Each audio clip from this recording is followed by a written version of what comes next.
Well, hello everyone. This is Jeff Asher, and we're glad to have you with us tonight. We're going to ask you to start signing in and letting us know that you're here. And while you're doing that, we're going to be sharing the live stream tonight with as many pages as we can. And we'd ask you to do the same, that you would share our feed tonight with your page, your timeline. That you would share it with any page of which you are a member or group that would allow you to do this and put that on their page as well and be able to put the feed out there tonight for as many as can receive it. What happens is that when you share like that, then that allows others to see it, to be aware of it. Sometimes they're just kind of scrolling through on these different pages, and they'll pick up and maybe they'll join us for a few minutes. And if they like what they hear, they'll stay, or they might decide to go on to something else. And so we understand that. But please start sharing this with as many as possible tonight. Uh, we want to invite you to not only share the feed tonight, but to participate in the discussion here. Um, we're going to go back to our study that we had a couple of weeks ago. We were in the Sermon on the Mount, and we were talking about the home and the family and what Jesus has to say in that particular uh, context. That's kind of hard for me to talk and to look down at the same time. I'm not quite as adept at this yet as I should be, but hopefully uh, you'll bear with me. But as we were saying, we're going to go back to that theme, the Sermon on the Mount, and see if we can't pick up some other things that were useful to us with in the context of the home and the family. Jesus didn't talk about family like a lot of preachers today do. He didn't give anecdotes, and he didn't tell funny stories or tell about his own experiences. He didn't talk about sitting in his father's knee when he was a boy and that sort of thing. But rather, what Jesus did was teach principles that were uh, applicable not just to the home environment, but to the Christian life in general. And I think sometimes what we fail to understand or to recognize is that being a Christian, we don't compartmentalize our lives. That's a kind of a psychological term that folks use, where they separate their spiritual life from their uh, work life or from their family life or whatever. And you don't understand that we're a Christian whether we're on the job, we're a Christian when we're at home with our family, we're a Christian when we're in the assembly with the saints. We're always a Christian. There's never a moment that we're not Christians, and there's never a time then that the principles of Christianity are not applicable. And so we might be in several different relationships. We have a spouse, we have children, we have other family members, we have people at work that we relate to, we have our neighbors, have total strangers, and yet the principles of Christianity apply to all of those relationships. And whatever relationship you might be able to think of is a relationship to which the teachings of Christ have a definite application. So we need to be thinking about that, and I want to do that tonight. Um, uh, with you and pick up kind of where we left off last time. I think I've got all of these uh, going here now, and want you to share along with. Uh,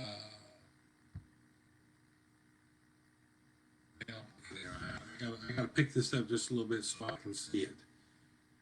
It looks like we got some people. Yeah, there we go. Folks are beginning to sign in, and that's good. I think I got this on my own timeline. I'm not sure that I did. I hope that I did.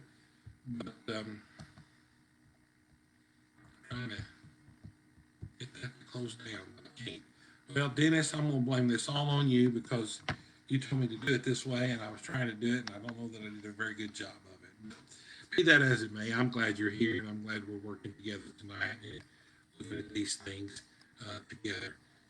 So just comment there that you're here, say hello, or begin to think about a question that you want to ask, and we'll be glad to try and get to it tonight. But when when we left off last time, we had been talking about some of the things that Jesus said in the Sermon on the Mount there in Matthew chapter 5.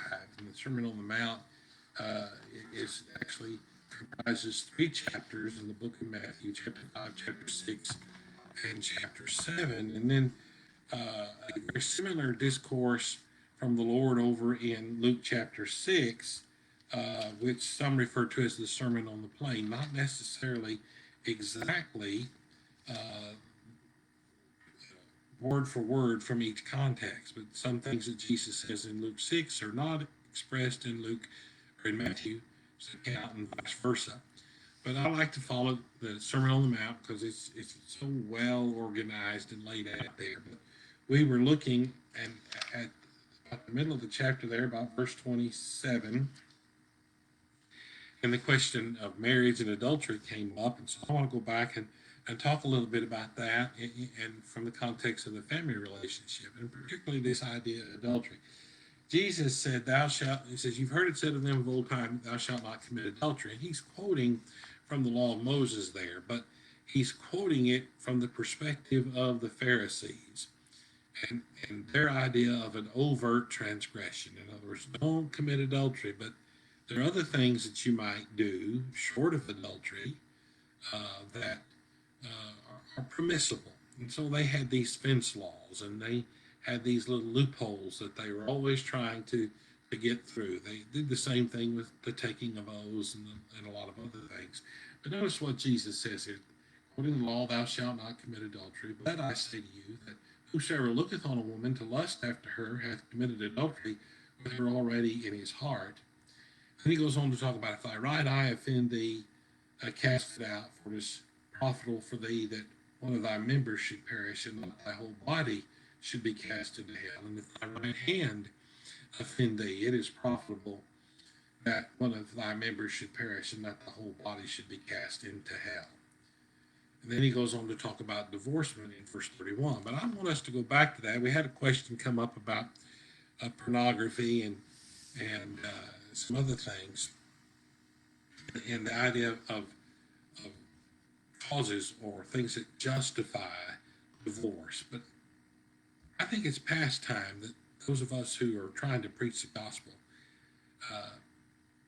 confront people with this idea that God never wanted you and your spouse to divorce. I mean, Jesus, in saying, whosoever looks upon a woman to lust after her, is certainly implying the idea of boundaries within a relationship. And I'm going to touch on that in just a moment. But I want this first big point, which I did not get to emphasize like I wanted to in our last study together because we were getting up close to the end of our time, is this idea that while God has made a provision for divorcing in the law of Christ, and he has stipulated that the condition upon which a divorce may occur is that one or the other spouse has committed adultery. God does not say that one must put away, and I think that's important. And that's because in Malachi chapter 2, in dealing with Israel and their terrible behavior, he talked about how they had treated their wives treacherously. In ancient times, the women did not have many of the rights that they had later even in Rome, the Roman Empire, or that they have in our society today. We live in Texas, and that's a community property state, so men and women have equal rights under the law with regard to divorcing. Unfortunately, our state has acquiesced to the pressures of society, and they have created basically a no-fault divorce. Wife can go down and say, I don't want to live with him anymore. Husband can go down and say, I don't want to live with her anymore.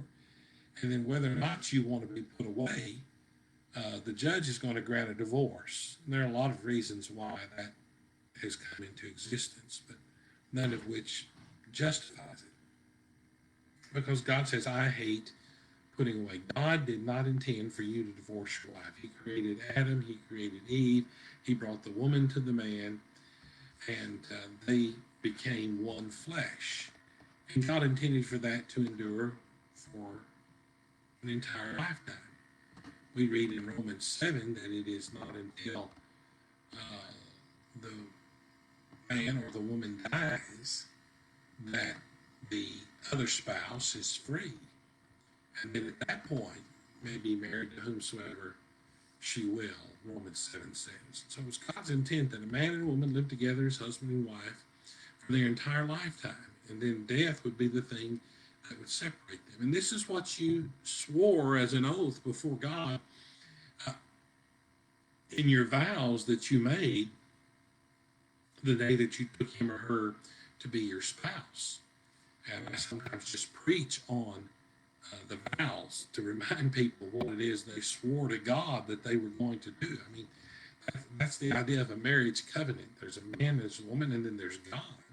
And each of these two swear, they take an oath, they make a vow before God what they promise to do for the other. And they promise to live according to God's holy ordinance as long as they both shall live. So that's God's intent and purpose. And so we need to be emphasizing the permanence of marriage and not be always looking for some way in which to find a loophole or an escape from marriage. Now, that may not be what you're wanting to hear tonight, but nevertheless, that is the truth of the matter. I want to go back to what we saw there in verse 28 when Jesus says, whosoever looketh on a woman to lust after her. One of the things that married couples, particularly young couples, fail to establish in their marital relationship are boundaries. Men and women, when you marry, you are no longer your own. Paul describes that in 1 Corinthians 7. He makes it clear that your body doesn't belong to you anymore. It belongs to your wife. And women, your body doesn't belong to you. It belongs to your husband. I know that, again, that's a very unpopular idea in our society. That men and women think, well, it's my body, my life, I can do with it what I want to. And they talk like that even in the context of marriage. No, your body belongs to your spouse. God gave her to him, and he gave him to her. And therefore, they have the rule. And I think we mentioned, I don't know if we did last time or not, but Job 31, I believe it is, where Job, somebody find that for me and put it in the stream, where Job says, I made a covenant with my eyes. Why should I look upon a maid? And this is where I'm going with these boundaries. That when we swear an oath to our spouse that we will be faithful unto them till death, then we pledge ourselves to keep ourselves unto them and them only. And some men just have a horrible habit of looking at other women, and there are women that do the same, looking at other men. It's very common in our society for married women and married men to visit these clubs or venues where we find men or women in various states of undress and alcohol and a lot of other things involved. But that's no place for a married person to be, and that's no place for a single person to find someone who is going to be a suitable spouse. There are boundaries that come into existence once we enter into a marriage relationship, and those boundaries are established by virtue of what God has asked us to pledge each to the other. And then so we shouldn't have wandering eyes and festering disappointments about our marriage. We need to be working on our relationship. And so Christ here clearly indicates that there are boundaries that are to be observed and that should characterize our relationships with husband and wife. So that's very important here as we talk about this tonight. And then let's go on and look here a little bit more at what uh, Jesus goes on to say there in. We were talking about I hate putting away, and I've talked about the general rule, and it's expressed in Mark 10. Uh, Man shouldn't put away his wife, and wife shouldn't put away her husband. And so those are the limitations. I see I've got a question here uh, from someone that says that forgiveness and keeping our word is such a powerful expression of who we are. I have served as a bailiff for many of these divorces, and it's heartbreaking uh, to watch. And that's exactly right. Uh, and I might also say this, since you're talking about keeping our word.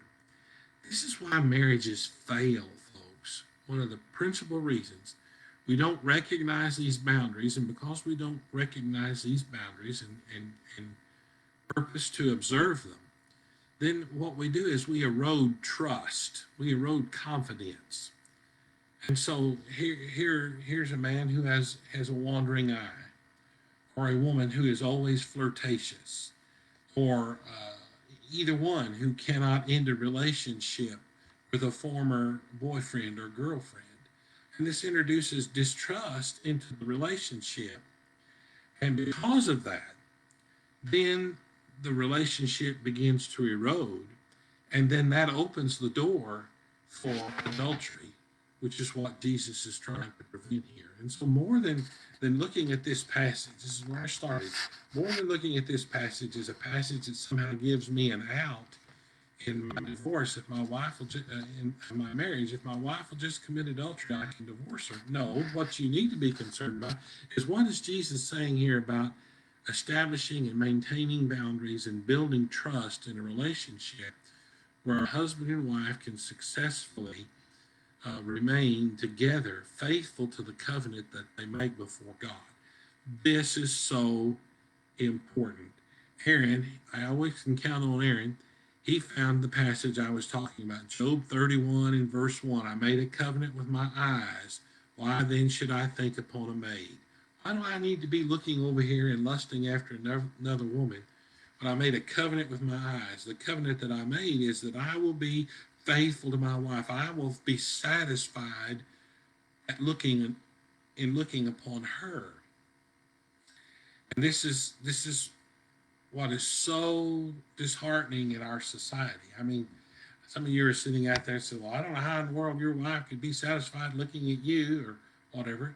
Well, because you don't understand what love is. You don't understand what trust and commitment mean to a relationship.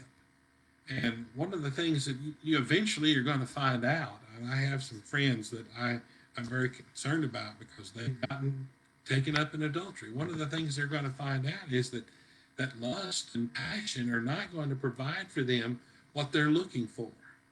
What they want is a mate, a spouse, someone who will be with them in all of the time that is to be ahead.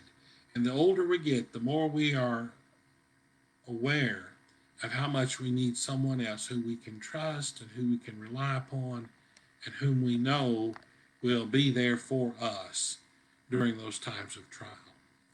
Well, then looking on there a little further in chapter 5, verse 33,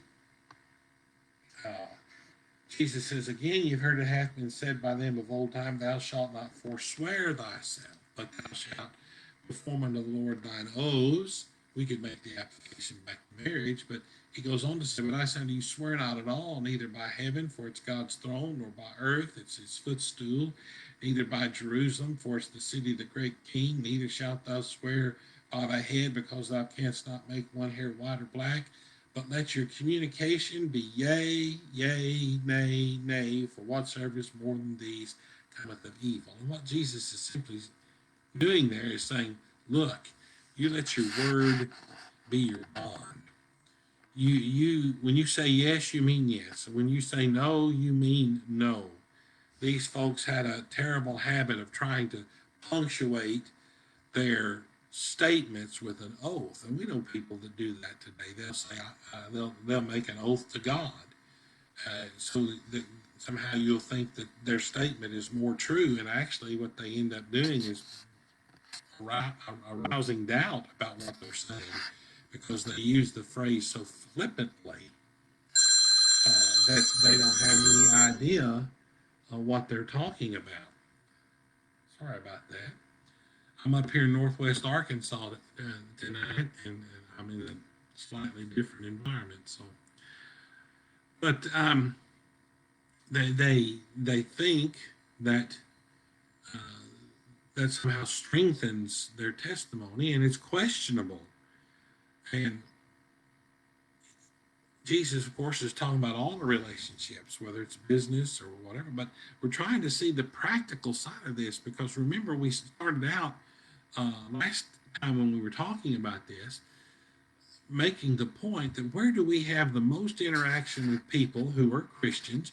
Where do we have the most interaction with people who we have the possibility of leading them to Christ? The family circle is the place where we have the most influence in the world. We might have some influence with a small element of people who are in our community. But who is it that we see every day? We wake up next to our spouse. We sit down at breakfast and we eat breakfast with our children. We go through the day and we talk to our spouse. We may talk to our children through the day. And we come home at night and we're there with them the rest of the day. And one of the things that's hurting our society is the fact that we're not spending as much time together as we ought to. But these are the people we have the most influence over. So who am I always going to tell the truth to? I'm always going to tell the truth to my wife. I'm always going to tell my children the truth. Certainly I'm going to tell my friends, my boss. I would hope you tell your boss the truth, and others that you might come in, with whom you may come in contact. But the main thing is who is it that you're trying to build a relationship of trust with? And so when you tell your wife yes, you mean yes. When you tell your wife, you mean no. And let me tell you, fellas, you start lying to your wife and you're going to start destroying your relationship. You might not be involved in an extramarital affair, but if you're lying, if you're hiding money, if you're doing things that you're keeping from her, when she finds that out, then you're going to create a situation that's far worse. You need to be truthful in your relationships. And this is particularly true between husband and wife. It's also true between parent and child. Do not lie to your children. I understand that there are some things that small children don't need to know because of their age, because of the fact that it's something that should just exist between a husband and a wife. But children need to know that their parents are truthful with them and that they can trust their parents. We'll see something else about that here in a moment. But in Ephesians 4:25, Paul says, don't lie. Don't prevaricate. Tell the truth. Lie not at all. And this is what we need to be doing. Now here's another passage that comes up, Proverbs 18:22, and all this is so true. He that finds a wife finds a good thing and obtains favor from the Lord. A man who has a wife who's trustworthy. There in the book of Proverbs, many things about husband-wife relationship. But there in particular in Proverbs 31, when the virtuous woman is described, turn over there with me. That's just such a beautiful passage. Often read at funerals, but it's read as a description, not as an afterthought. But they're beginning in verse 10, who can find a virtuous woman, for her price is far above rubies. And then verse 11, the heart of her husband does safely trust in her, so that he shall have no need of spoil. When there is an implicit trust between husband and wife, then he can count on her to guide the house, to have responsibility for some of the finances. She's not a waster. She's not someone who is out idle and gossiping. She is someone in whom he can trust. He can confide in her with his concerns, the things that are troubling him. He can use her as a sounding board and vice versa. But that will never exist in a relationship between a husband and wife where people are not being honest with one another, where they're not telling each other the truth, and they're not observing those boundaries that we talked about earlier. A man who's carrying on secret conversations with a former girlfriend is not developing a relationship of trust. A woman who is secretly seeing a former boyfriend or writing letters or corresponding on the internet with another man is not building a trust relationship. Who, and so these are the things that going someplace and then saying you went somewhere else. These are things that undermine the relationship between a husband and wife. And so Jesus says, tell the truth. Be a person who tells the truth. And then there at verse 38, Jesus in the Sermon on the Mount takes up the question of retaliation. The idea of vengeance. And so he says, you've heard that it hath been said, an eye for an eye and a tooth for a tooth, but I say unto you that you resist not evil. But whosoever shall smite thee on thy right cheek, turn to him the other also. And if any man will sue thee at the law and take away thy coat, let him have thy cloak also. Jesus says, turn the other cheek. I remember Brother Ed died telling me one time about his mother. She was a wonderful woman, evidently. I never met her. But said that she was the kind of woman who literally turned the other cheek. Said there was a woman who in the community who was angry with her about something. I don't remember what the cause was. It was unjustified. But in her anger, she slapped Brother Guy's mother. And he was a young boy, and he saw this. And she just literally turned the other cheek to this woman. And that was the end of that. It put her in a position of seeing how unfair and unjust and unkind she was being to Mrs. Dye. And so, what am I saying here? I'm saying that we need, in our relationships, husband and wife, so often it's tit for tat. A husband or wife, they store up all this stuff. They keep track of everything, every offense, every slight, every evil name that he's ever called me, all these things, and he does the same thing. She said this and she did that, and so on and so on. And they keep score of all this stuff, and then something comes along to set them off, and all this stuff gets dredged up. Of course, there's the idea of bearing a grudge, which the scriptures condemn, but the fact that they're seeking vengeance. She hurt me, and now I'm going to hurt her, or he hurt me, and now I'm going to hurt him. And so often, this happens in where one or the other have perhaps been flirting with someone else or whatever it might be.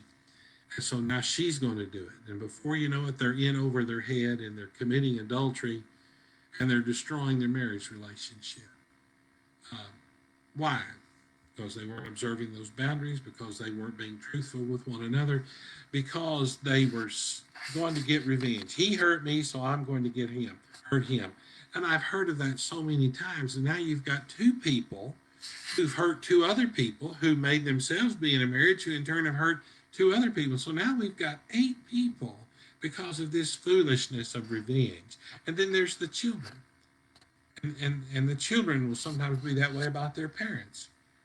Or parents may be that way about their children in retaliating. Well, the child, immature, not responsible, perhaps, says something hurtful and ugly, and then the parent turns loose on the child.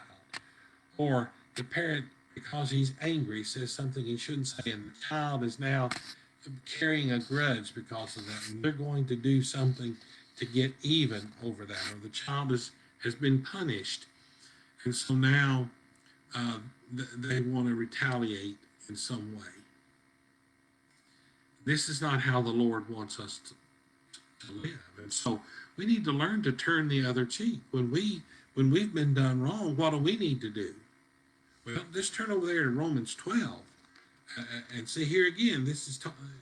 in the primary application of the context, it's talking about relationship between brethren. But does this not apply at home? If it doesn't apply at home, it doesn't apply anywhere, folks. But there in Romans 12 and verse 19, Paul says, "Dearly beloved, avenge not yourselves, but rather give place unto wrath, for it is written, Vengeance is mine, I will repay, says the Lord. Therefore, if thine enemy hunger, feed him. If he thirst, give him drink. For in so doing, thou shalt heap coals of fire upon his head. Be not overcome of evil, but overcome evil with good." And so what we need to do is when someone has wronged us, then we need to respond by doing good, by seeking to reconcile, by seeking to forgive, by seeking to repay that with kindness, by not holding a grudge. These are the things that destroy families. And it would be much better if we would learn to respond in particular to our family members with kindness and with love and with forgiveness and forbearance and with outreaches for reconciliation rather than trying to hurt one another and to stir up more conflict within the family circle. Well, you guys are doing like you always do. You're listening here and you're not commenting. We've had a couple of really good comments, but we'd like some more. So just get your questions in here. If there's something a little further down, I'm going to keep going, but I would love to have you participate with us. We've talked about boundaries, and we've talked about being truthful, and we've talked about being forgiving and compassionate and kind, and being the kind of person who seeks to reconcile. That takes us back there to the very first part of the book in the Beatitudes, being peacemakers. If we're going to make peace with God, we're going to have to make peace with each other. What did Jesus say there at the very beginning of the Sermon on the Mount in chapter 5 in those Beatitudes? Blessed are the merciful, for what? They shall obtain mercy. Mercy from whom? From God. We cannot expect mercy from God if we're not showing mercy toward others. And that mercy begins at home. Look, folks, we're all human beings. We're broken and we live in a broken world and we live with broken people. And the only thing that's going to fix that is the God of heaven and the gospel of Jesus Christ. And so if you expect to be forgiven, you need to forgive. If you're seeking to be reconciled with God, you need to be reconciled with others. And we saw that at length here in chapter 5 there earlier in verse 23 about bringing our gift to the altar. We can't be servants of God. We can't be Christians and be conflicted in our family relationship. Well, let's move a little further there. Verse 42, and I really want to talk about this tonight because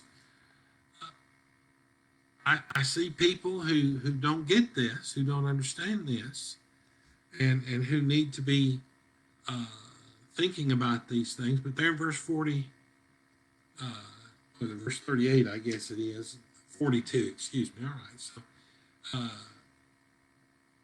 you've heard that it had been said, thou shalt love thy neighbor and hate thine enemy. That's verse 43.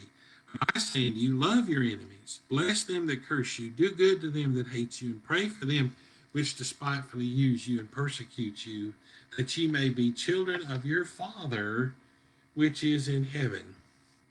For he makes the sun to do what? To shine or to rise on the evil and on the good, and sendeth rain on the just and the unjust. That's talking about God's general providence.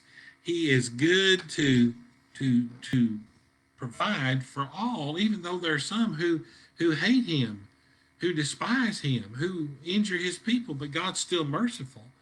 God still shows his grace toward them. And so what do we need to do? Well, we need to do the same thing. We need to be gracious toward those who are even our enemies. Now, here's where this has practical application, and this is where I try to tell people. You know, I don't think of myself as a counselor. I don't think of myself as a psychologist. I don't think of myself as some kind of therapist. All right? I don't know about that stuff. And frankly, I don't mean to be disrespectful toward those who give them their lives to, because those are very helpful people sometimes. And I even encourage Christians to find someone who believes the Bible and who thinks there is such a thing as sin and who is skilled in handling conflict that can help them resolve their problems. But let me tell you something. Here's the reality. If we would just follow this simple instruction, we can eliminate a lot of the problems in our homes. Love your enemies. That's what Jesus said. So here's a fellow who's got it in for you. What am I supposed to do? Am I supposed to retaliate? No. Am I supposed to give back to him better than he gave to me, tit for tat? You know, there's no such thing as he hit me and I hit him. No, he hit me, so I'm going to hit him harder. That's the way it was when we were kids, wasn't it? And so that's what husbands and wives do. He hurt me and I'm going to hurt her. You know, and we get involved in that kind of tit for tat escalation of things. And if we would just do what Jesus says here, love your enemies. Just love your enemies. Try and not give back what you get, to try and show them. But we're not talking about your enemy. We're talking about your husband. We're talking about your wife. We're talking about your children. We're talking about your father-in-law, your mother-in-law, maybe your mother and your father. You have conflict in the family. Does that justify bad behavior? No. Does that justify hatefulness? No. What does that call for? That calls for love. And this is the love, this is the highest love. This is the ethical love. This is the agape with which God loved the world, and by which he gave his own, or through which he gave his only begotten Son. And so we need to love our enemies. And if you can understand what that means, then why can't you see and apply that to the Lord Jesus Christ? Well, here's another thought that comes from 2 Timothy chapter 3, verses 16 and 17. So y'all might want to turn over there and we'll read this and see how this applies to our study tonight. All right, I'm looking here. For all scripture is given by inspiration of God and is profitable for doctrine, for reproof, for instruction in righteousness, that the man of God may be perfect, thoroughly furnished unto all good works. We're talking about loving your enemies, being like God, be as your heavenly Father who is perfect. Well, we're striving to that perfection. So we're going to have to get into the Word, and we're going to have to make an application of these biblical principles and be corrected and be instructed and be reproved in order to achieve a likeness with God. If you know, one of the things that should help us in difficult times, whether it's in the family circle or it's with people we work with or have association with, the neighbors, whatever it might be, when we're in conflict with someone,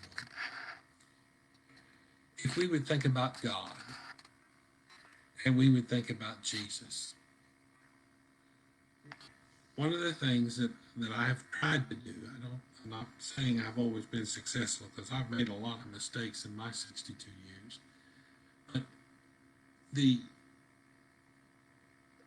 when I get angry and I think about Jesus and what Peter says about him over there in 1 Peter, and describing Jesus, who is our example,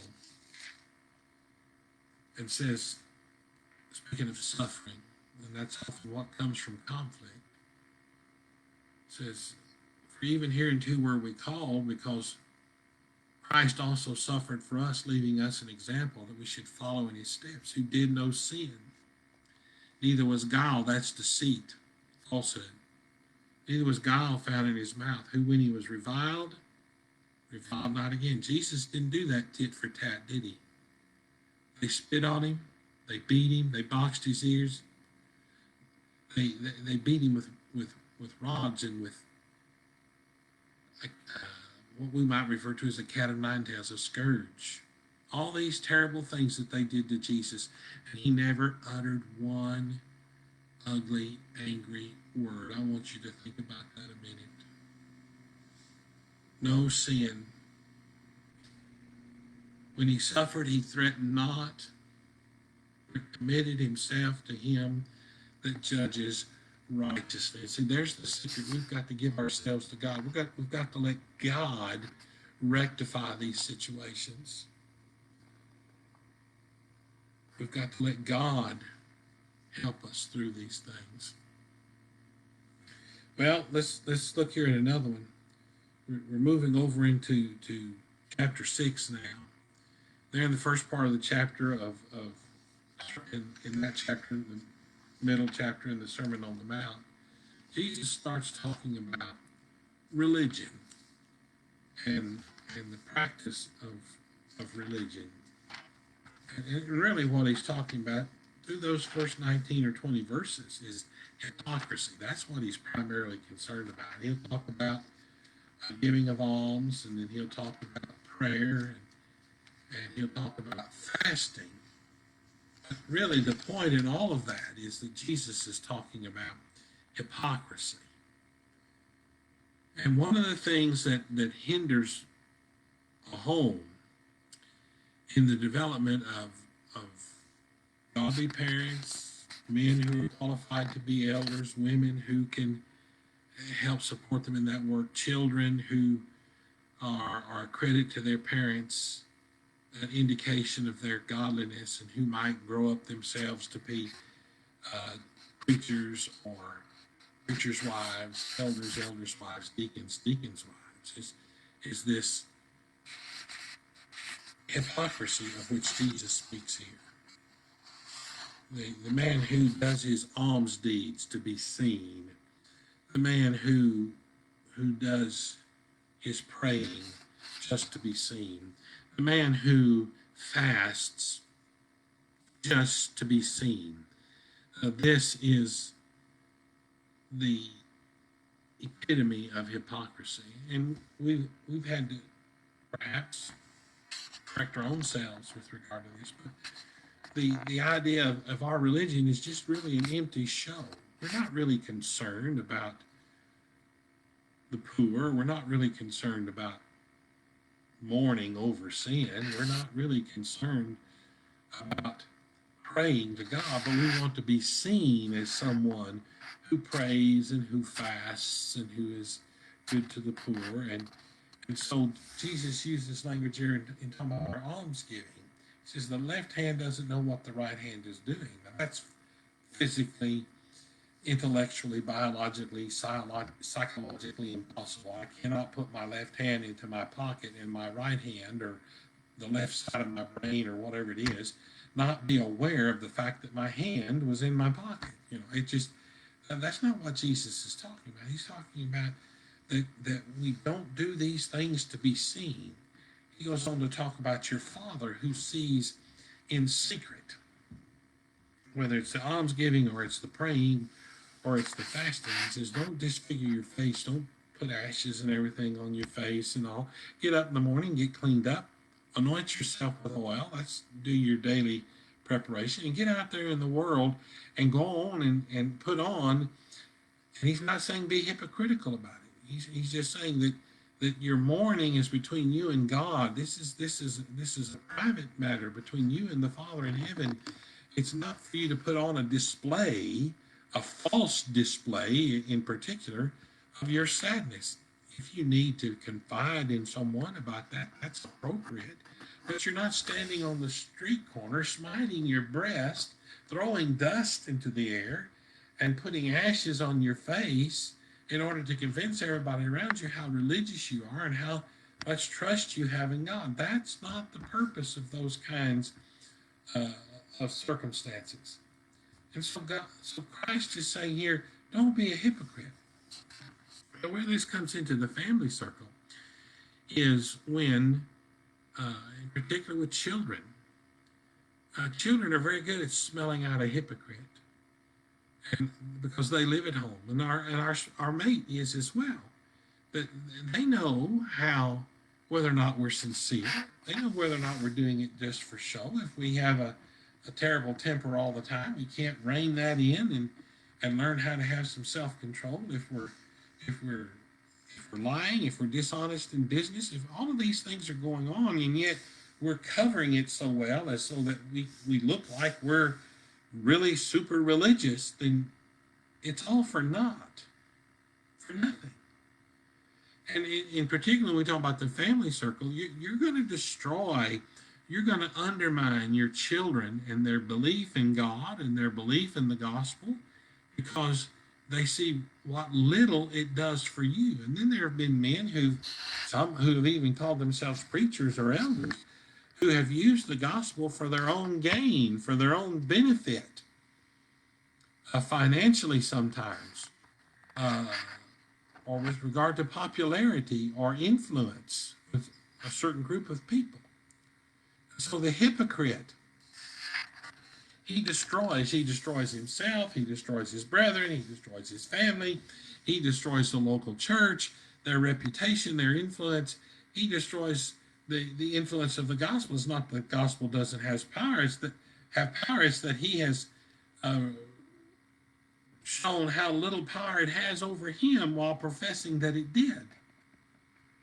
Now, that reminds me of a story about a fellow who was a soap maker, and he was an atheist as well. And he ridiculed Christians because he knew some hypocrites. He was always going after the preacher about this one or that one. Well, one day the preacher finally got the better of him. They were standing on the street corner, and this little boy ran down the street, and he's just as filthy as he could be. And he's carrying a cake of this fellow's soap. His mother sent him to the store to get the soap. He run out of the store, and he had this big cake of soap, and it's this fellow's soap. And the preacher said, well, I guess that's not doing him much good. It's obvious the little boy's filthy. His mother's probably going to clean him up. But anyway, the soap maker said, well, now look, wait a minute. They've got to use that soap before it's going to do any good. You can't judge my soap by the fact that someone doesn't use it. And the preacher looked him square in the eye, and you can't judge the gospel either by the fact that some people don't know how to use it. And so we understand it, but that doesn't change the fact that hypocrisy is destructive. Very, very destructive. Well, I got a little more time here. Let's see, I've got a comment that came up. How like that, do as I say, not as I do, is not found in the scriptures. No, that's not scripture.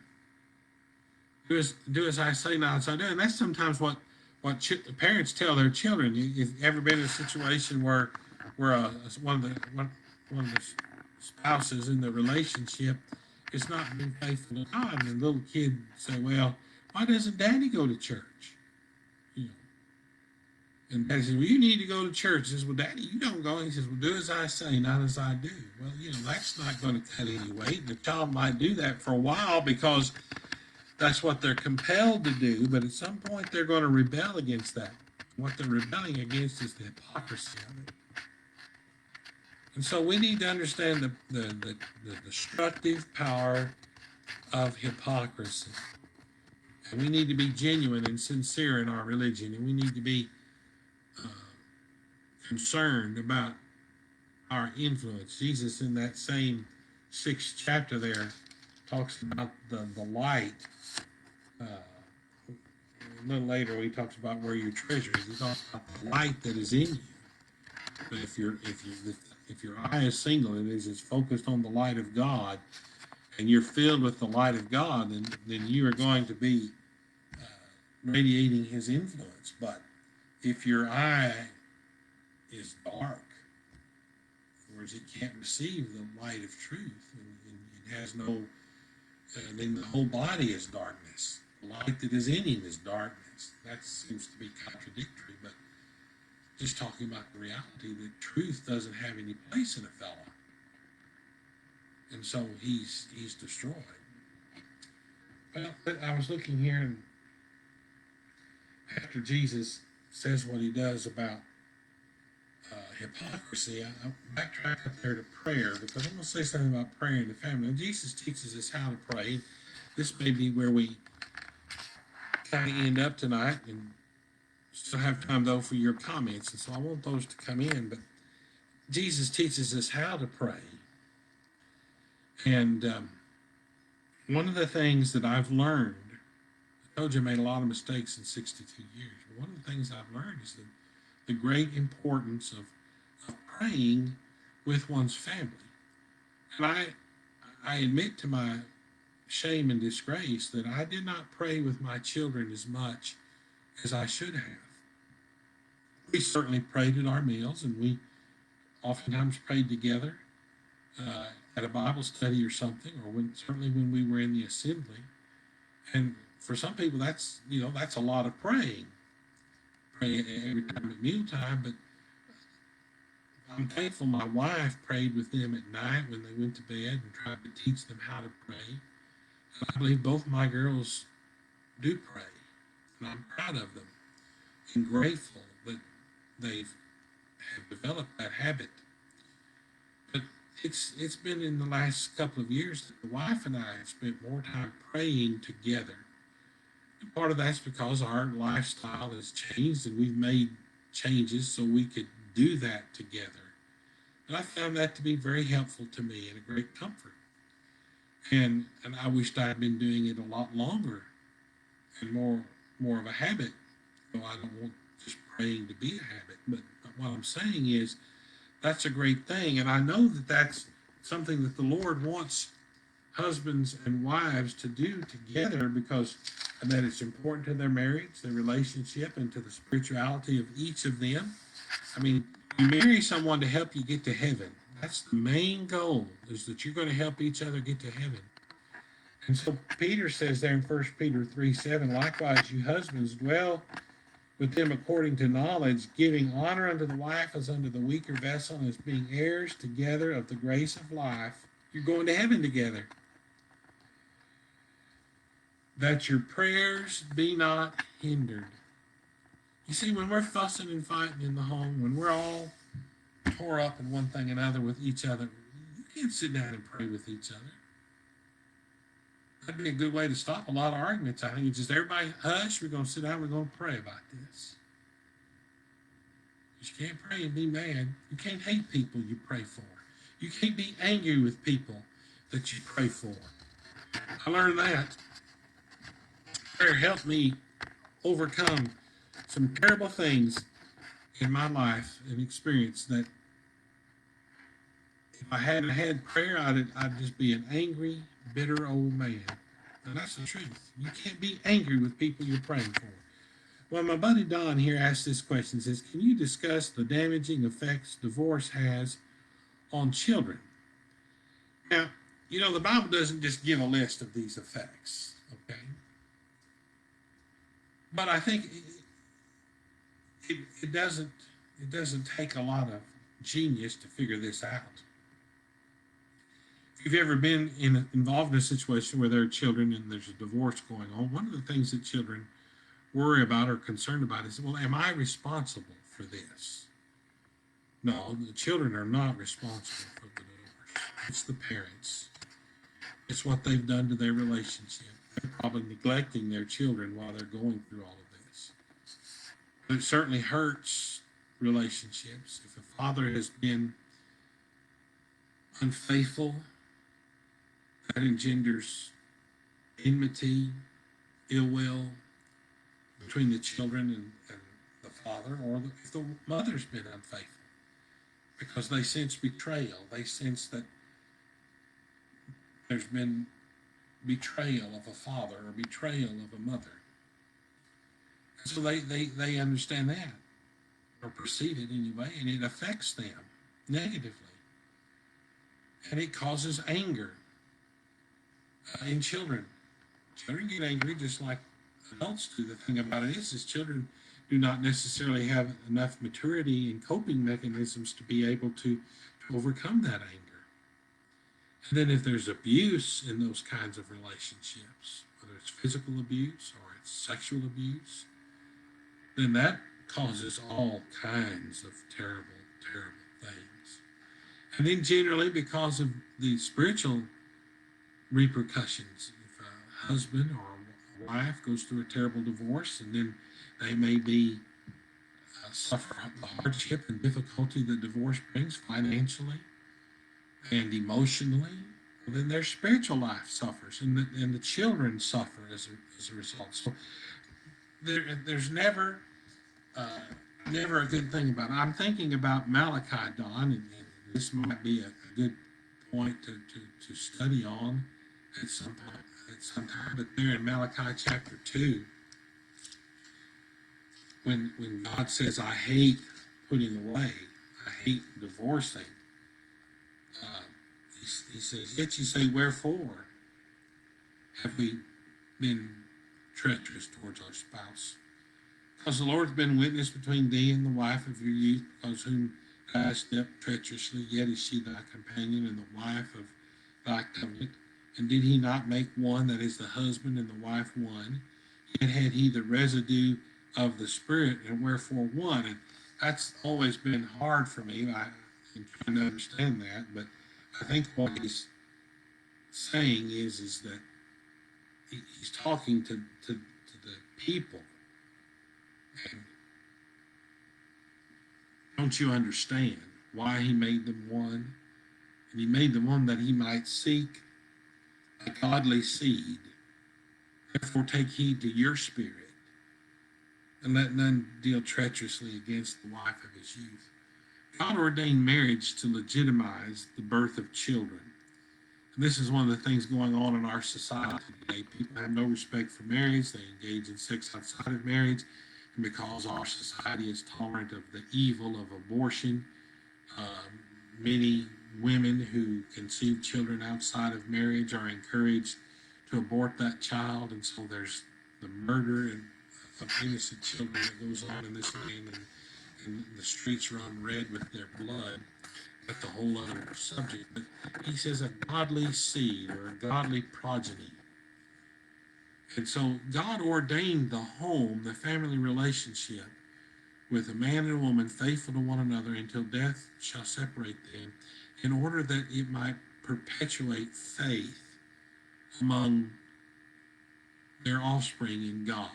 It also had the purpose in this context of bringing into the world the Messiah. So the family relationship was ordained to legitimize the birth of Christ. But here's the point I want to make, is that God understood that the family relationship was the most conducive relationship to procreating not only children, but procreating believers. And I know a lot of people among our brethren make light of, well, we need to be out here preaching the gospel and baptizing people. Yes, we do, but what we need to be doing as much as anything is evangelizing in our homes. We need to be putting to practice the principles of the gospel in our home environment. We need to be men and women of God. We need to be raising children who believe in God and who have the moral code and the spiritual strength to withstand the world, and go out and find a husband or wife, and if need be, convert them and truly convert them to Christ, because their character is so strong and so attractive. Why are you such a good person? Why are you like? Because I have the gospel in my life, and you could be a good person, and I could love you if you would embrace the gospel of Jesus Christ, and we could bring beautiful children into the world, and we could have a happy home. And this is what people really want, I believe. And it's all possible if folks would just do their best to follow the gospel of Jesus Christ. Now, we've pretty well gotten through the 6th chapter tonight. I may do yet one more series of lessons on this, get us through the 7th chapter. There's not quite as much, or it's a little more broad, but there's still some great things over there in chapter 7. And even still a little bit left in chapter 6. There's one or two more things I could say here that would be applicable to the home. We're so thankful that you joined us tonight. We hope that you'll be back with us next week. I'll be back in Nacogdoches, and We'd love to have you at the Stallings Drive Church on Sunday. I'm so thankful. We're reinstating all of our services. We're gonna work to follow the governor's guidelines, get all our classes back, and we're gonna have an abbreviated schedule for the rest of the year. I'm going to teach a shortened quarter. We'll teach on the subject of worship. So we hope you'll start coming back and meeting with us and find opportunity to visit us with the Stallings Drive Church of Christ in Nacogdoches. Be back here next week so we can have more Bible talk with me, Jeff Asher. Thank you.